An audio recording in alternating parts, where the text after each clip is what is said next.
Hey, Plant Pals, Mike the Kid Gardener. That's just a quick tip on if you have something that's hanging down like this dill, and you want to grow up straight to the light, and you have a system like this, excuse all this power stack to this earth, trying to take care of a problem I brought from outside inside.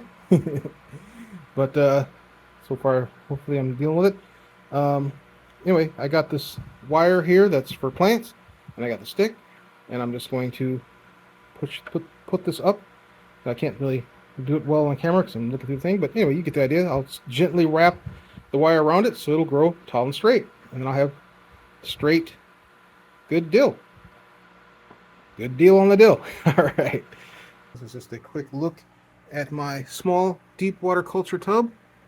I started it, well, much less than a month ago, and of the parsley, well, probably about a month.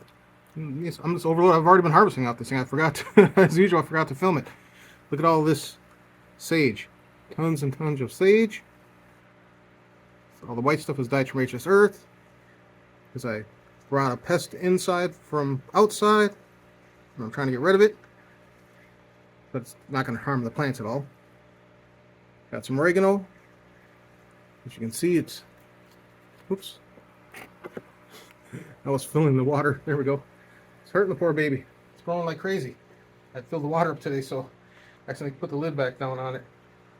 Yeah, so I've got my sage. Well, got my oregano. It's doing great. Got my sage. It's doing great. Got tons and tons of parsley. It's doing great. All right, let's update on the small deep water culture tub. Thanks for watching. Please like and subscribe. Have an awesome day.